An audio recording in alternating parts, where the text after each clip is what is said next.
দুটো জিনিস লাগবে, এক প্রবল ইচ্ছা শক্তি আর ফুল কনসেন্ট্রেশন। যখন যেটা করবো একদম ওটার মধ্যে ঢুকে যাবে, মাথা যেন অন্যদিকে না ঘাটে।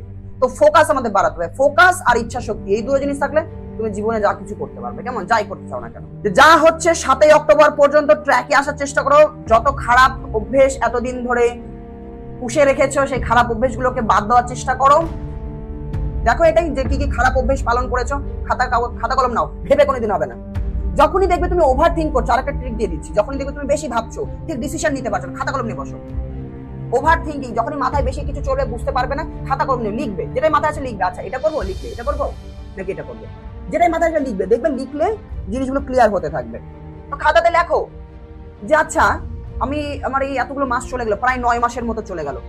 এই 9 মাস নিজেকে জিজ্ঞেস করো, আমি মাধ্যমিকে ভালো রেজাল্ট করার জন্য যে স্বপ্ন দেখেছিলাম সেটার জন্য যতটা খাটতে হতো, এই 9 মাসকে আমি সেই লেভেলে খেটেছি? Yes or no? নিজেকে লেখো, লিখে আমি কি খেটেছি, ইয়েস নো লেখো, যে লিখিনি, খাটিনি। যদি না খাটি বড় করে কাটা দাও, না খাটিনি বড় করে দাও যে খাটিনি। হাতে কয় মাস টাইম আছে? 5 মাস, 4 মাস ধরলাম, 5 মাস নেই, কত, অক্টোবর নভেম্বর ডিসেম্বর জানুয়ারি, 4 মাস, হাতে 4 মাস আছে। আচ্ছা তাহলে এই 4 মাস আমাকে প্রচন্ড খাটতে হবে, কিন্তু এই 4 মাস খাটতে গেলে আমি কি কি খারাপ অভ্যেস পালন করেছি যেগুলো আমাকে পড়াশোনা থেকে বাধা দিতে পারে। খারাপ অভ্যাস বলবো না, কোনো অভ্যাসে খারাপ ভালো কিছু নেই, কিন্তু ওটাই সিচুয়েশন অনুযায়ী খারাপ। এখন কাদেরকে বলবো? যেগুলো পড়াশোনা বাদে যা কিছু আছে সেগুলোই খারাপ অভ্যাস। এখন কেমন পড়াশোনা বাদে মানে নিজের গোল বাদে, তোমার লক্ষ্য বাদে যা কিছু আছে সেগুলো ডিস্ট্রাকশন। তো কি কি ডিস্ট্রাকশন পালন করেছো সেগুলো একটু দেখে নাও। কি কি তোমাকে কাট করতে হবে, কিন্তু বাদ দিতে হবে এই 4 মাস। এই 4 মাসের জন্য কি বলবো, নিজেকে আইসোলেট করে নাও, ওই জিনিস একটু খাতে লেখো যে আমি এই জিনিসগুলো পালন করেছি, এই জিনিসগুলো করা যাবে না, এই ভুল করেছি, এগুলো বাদ দিতে হবে। লেখার পর ওটাকে এবার একটু দেয়ালে আটকে দাও, এই জিনিসগুলো, এগুলো থেকে আমি ছুটকারা পাবো, বা আমার এই খারাপ অভ্যেস আছে এটা আমি করবো না। কি কি খারাপ করেছো বা কি কি দরকার সেই জিনিসগুলো খাতাতে লিখে একটু টাঙিয়ে রাখবে। এই কয়দিন চেষ্টা করো, 10 দিন টাইম আছে, 10 দিনের মধ্যে এই জিনিসগুলো থেকে বেরিয়ে আসার চেষ্টা করো, আর অনলি পড়াশোনায় ঢোকার চেষ্টা করো। এই 4 মাস জগৎ থেকে বেরিয়ে আসো, কেমন?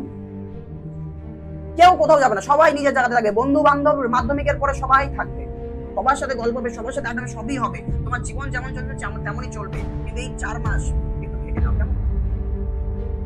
যে এই 10 দিন, হ্যাঁ এই আরে নিজের মধ্যে ওই জিনিসটা আনো না, নিজের মধ্যে জেদ টানো, ওই জেদটাই খালি দরকার, ইচ্ছা শক্তির দরকার। স্বামী বিবেকানন্দ বলে গিয়েছিলেন যে যারা এই বড় বড় সমাজে বড় বড় জিনিস ঘটিয়ে গিয়েছেন তাদের মধ্যে একটা জিনিস ছিল কমন, সেটা হচ্ছে প্রচন্ড অদম্য জেদ এবং ইচ্ছা শক্তি। তোমার ইচ্ছা শক্তি যদি থাকে তুমি যা খুশি তাই করতে পারবে। এবার নিজের মধ্যে সেই ইচ্ছা শক্তি যদি না থাকে, সেই ইচ্ছা শক্তিটাকে আমাদের জাগাতে হবে। তো ইচ্ছা শক্তি যদি জাগে তুমি সমস্ত জিনিস করতে পারবে। কেমন?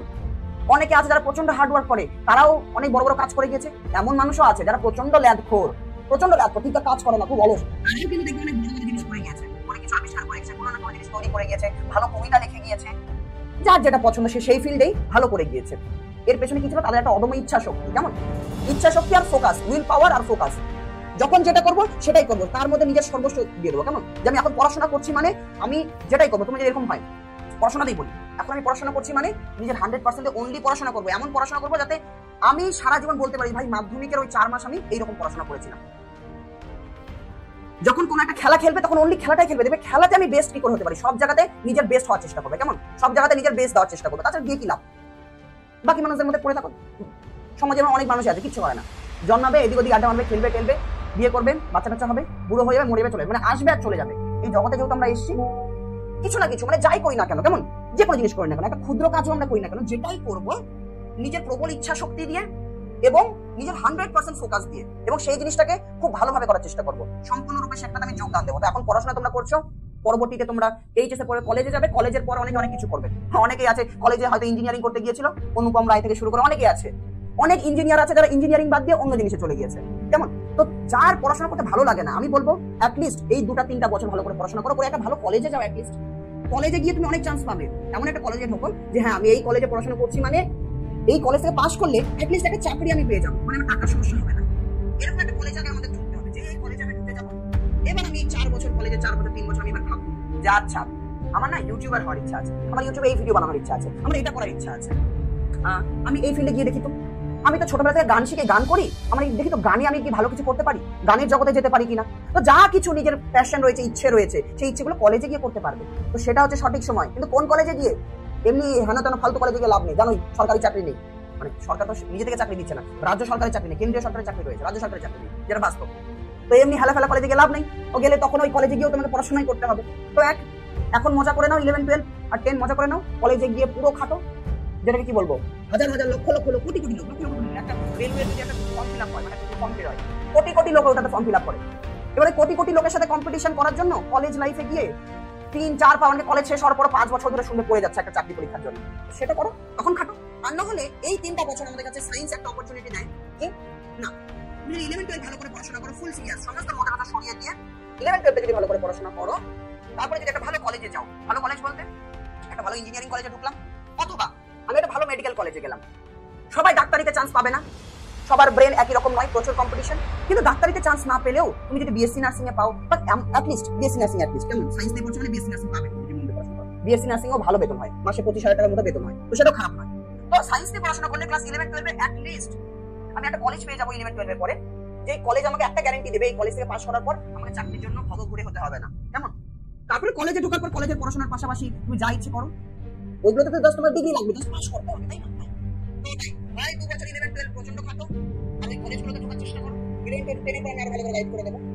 আর না 11 12 যা খুশি করো, মজা মারে বেরো, তারপর কলেজে গিয়ে পড়ো যা খুশি, কেমন? অপশন অনেক রয়েছে, পড়াশোনা ছাড়া অনেক কিছু রয়েছে, কিন্তু সেই জিনিসগুলো কলেজের পরে হতে পারে। তুমি 11 12 ভালো পড়াশোনা করলে না, তাহলে হয়তো পড়াশোনার ফিল্ডে তুমি কিছু করতে পারবে না, একটা কলেজে ভর্তি হয়ে যাও, হতে হয় তাই কলেজে একটা ভর্তি হও, তুমি কলেজে ভর্তি হবে, তোমার যা ইচ্ছে সেগুলো করার চেষ্টা করো, অনেক কিছু করার, কেমন?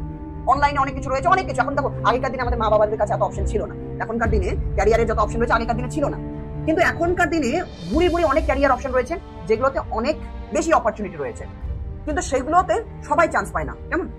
হয়তো গুণে চুনে খুব কম জন, অল্প কয়েকজন, কয়েক লক্ষের মধ্যে হয়তো 100 জন সেগুলোতে সাকসেসফুল হয়, কেমন? অনেকে বলে ক্যারিমিনাটি, গোটা ভারতবর্ষের মধ্যে একটাই ক্যারিমিনাটি আছে, খুব অল্প কয়েকজন ইউটিউবারের কথা বলছি, খুব অল্প কয়েকজন ইউটিউবার হয়, চেষ্টা অনেকেই করে। আর তোমাদের সময় আস্তে আস্তে এখন যে ক্যারিয়ার অপশন গুলো রয়েছে অনেক ভালো ভালো, কিন্তু সেগুলোতে কি কম্পিটিশন, সেগুলোতে আনসার্টেনিটি রয়েছে, মানে এমন নেই যে তুমি ওগুলোতে যদি খাটো তুমি সাকসেসফুল হবে। কিন্তু এখন তোমাদের কাছে অপশন আছে পড়াশোনা, যে হ্যাঁ এই পড়াশোনা করলে আমি একটা অপশন আছে, ঠিক জায়গায় চলে যাও, গ্যারান্টি আছে। তো যে জিনিস আমাদেরকে গ্যারান্টি দিচ্ছে, সিকিউরিটি দিচ্ছে, সেই জিনিসটা আমরা এখন ফলো করবো, কলেজে গিয়ে আমরা আমাদের সব খুঁজে নেবো, কেমন? চলো, আই থিঙ্ক আমি তোমাদের যেটা বলছি এগুলো বোঝাতে পেরেছি। আর মোটিভেশন করে একদম চেল্লাবে না, নিজের ভেতর থেকে যদি ইচ্ছা শক্তি না থাকে, রিয়ালিটিটাকে যদি না দেখতে পারো, কোনো কিছু হবে না, কেমন? ইন্সপিরেশন আনতে হবে আর ডিসিপ্লিন হতে হবে, কেমন? মোটিভেশন দিলে আমি দিতেই পারবো, কেমন? কিন্তু ওই মোটিভেশন দিলে ছোটখাটো জিনিসের জন্য মোটিভেশন দিয়ে লাভ নেই, কেমন? ওগুলো কদিনের জন্য থাকবে, 10 দিন পর দেখবে নেই, হাওয়া হয়ে গেছে। ওটাই এই 10 দিন চেষ্টা করো, যেভাবে পড়াশোনা করছো খারাপ জিনিসগুলোকে ছাড়ার চেষ্টা করো, জাস্ট চেষ্টা করো যে আমি খারাপ জিনিসগুলো ত্যাগ করবো, ভালো জিনিস তো গ্রহণ করবো আমরা ধীরে ধীরে, আগে ভালো জিনিস আসবে না, আগে খারাপ জিনিসগুলোকে ত্যাগ করো, তারপরে আমরা 7 অক্টোবর আমি রুটিন দিয়ে দেবো, ওই রুটিন অবধি ফলো করো, টেস্ট পরীক্ষা ভালো রেজাল্ট আনার চেষ্টা করো। আর প্লিজ তোমাদের জন্য এতটা খাচ্ছি, যদি ভালো রেজাল্ট না আসে সামনের বার কিন্তু আমি পড়াবো না, আমি বলে দিচ্ছি, তোমাদের পড়াচ্ছি এবং ইচ্ছে রয়েছে সামনের বছর মাধ্যমিক 2025-এ যখন রেজাল্ট বের হবে, তখন যেন আমি বুক ফুলিয়ে বলতে পারি যে আমার এই নামের ছাত্রছাত্রী যারা আছে, আমি কাউকে বলবো না যে আমি এতজনকে পড়িয়েছি, না, আমি সবাইকে এটাই বলবো যে আমার কাছে এতজন আছে, এরা আমার কাছে পড়েছিল এবং এরা আমার মুখ উজ্জ্বল করেছে, এতখানি রেজাল্ট পেয়েছে, এত পার্সেন্ট নাম্বার পেয়েছে, আমার এই ছাত্রটা বলতে গেলে 100 পেয়েছে, এটা আমি বলতে পারি, কেমন?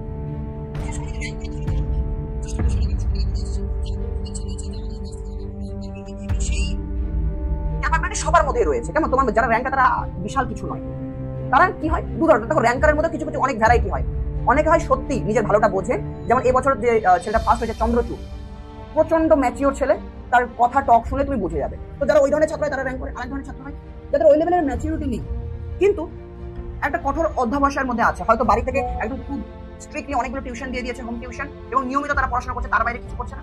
আর এক ক্যাটাগরি ছাত্রছাত্রী হয় যাদের মধ্যে একটা জেদ রয়েছে, ইচ্ছা রয়েছে, এবং ভালো ছাত্র না হওয়া সত্ত্বেও মাধ্যমিক পরীক্ষার আগে অনেক ভালো করে পড়াশোনা করে যা যা করতে হয় নিজে থেকে, ভালো শুধুমাত্র নিজে থেকে বাড়িতে ভালো করে পড়াশোনা করেও কিন্তু র্যাঙ্ক করে অনেক।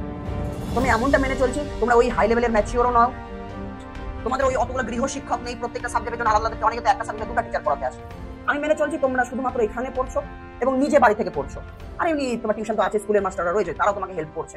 তো সেই হেল্পটা নিয়ে ওই ছাত্রের মধ্যে ঢোকার চেষ্টা করো যারা নিজের পায়ে, মানে নিজের প্রচেষ্টাতে পরিশ্রম করে যারা র্যাঙ্ক করে, সেই লেভেলে আসার চেষ্টা করো, কেমন? যাতে তোমারও নাম হয়, আমাদেরও নাম হয়, তোমার বাবা মা যাতে একটু গর্বের সাথে মুখ মানে বুক ফুলিয়ে সবাইকে, তোমার আত্মীয়দের আশেপাশে লোকজন বলতে পারে যে হ্যাঁ আমার ছেলে এত ভালো রেজাল্ট করেছে, দেখবে মা বাবা যখন গর্ব করতে ওদের বলে না, সেখানে তোমার বেশি ভালো লাগবে। আর ওটাই মাধ্যমিকে ভালো রেজাল্ট করে দেখবে 11 12 ভালো আসবে। জানি না এখানে অনেকজন ছাত্রছাত্রী আছে, জানি না তোমাদের মধ্যে কতজন আসবে, কিন্তু আমি এটা জানি যে তোমাদের মধ্যে থেকে ভালো রেজাল্ট বের হবে এবং র্যাঙ্কও বের হবে, এটা আমি জানি। এবার কে সেই র্যাঙ্কটা বের হচ্ছে বা কারা কারা বের হচ্ছে সেটাই ব্যাপার। প্রচুর ছাত্রছাত্রী আছে, এতজনের মধ্যে অনেক ভালো রেজাল্ট বের হবে, এবার কারা কারা আসছো সেটাই দেখার কথা। অনেক কিছু বোঝানোর চেষ্টা করলাম, দেখো আমি চাই সবসময় তোমরা সঠিক পথে যাও। এবার আমার কাজ, একজন গুরুর কাজ যেটা হয় রাস্তা দেখানো, আমি রাস্তা দেখিয়ে দিলাম। এবার চয়েস তোমার কাছে। আমাদের জীবনের প্রতিটা পদক্ষেপে আমাদের সাথে যাই ঘটে, একটু তুমি যদি কল্পনা করে দেখো, আমাদের সাথে জীবনে যাই ঘটে সমস্ত কিছু আমাদের চয়নের জন্যই হয়। চয়ন মানে যে আমরা কি চুজ করছি, কেমন আমরা কোন জিনিসটাকে বেছে নিচ্ছি, আমরা কি বেছে নিচ্ছি। বন্ধু কল করলো আমাকে, ভাই চল আজকে একটু বাইরে আড্ডা মেরে আসি, চল এখন একটু ঘুরতে যাই চল। তোমার কাছে দুটো চয়েস আছে, আমাদের কাছে চয়েস থাকে যে হ্যাঁ আমি বন্ধুকে হ্যাঁ বলি, একটু ঘুরে আসি, তারপর পড়তে বসবো। 2 নম্বর চয়েস, আমার পড়া অনেক বাকি আছে, 4 মাস মাধ্যমিক আছে, আমি বন্ধুকে না বলতে পারি। এবার তুমি হ্যাঁ আর না যাই বলো না কেন, দুটোই একসাথে কাজ করে। তুমি যদি তোমার বন্ধুকে হ্যাঁ বলো, তখন তোমার মাথায় এটাও খাটা দরকার যে আমি আমার পড়াশোনাটাকে না বলে দিচ্ছি, আমি আমার ফিউচারটাকে না বলছি। তো তুমি চুজ করো। আমাদের কাছে চয়ন থাকে যে আমরা কি চুজ করব। যেটা চুজ করবে, যেমন চুজ করবে, তোমার লাইফ সেরকমই হবে। কেমন যেমনটা আমরা পছন্দ করি, যেমনটা চয়েস করি, যেটা বেছে নিই, তেমনই আমাদের জীবন হয়। এটাই বলো, চলো টাটা।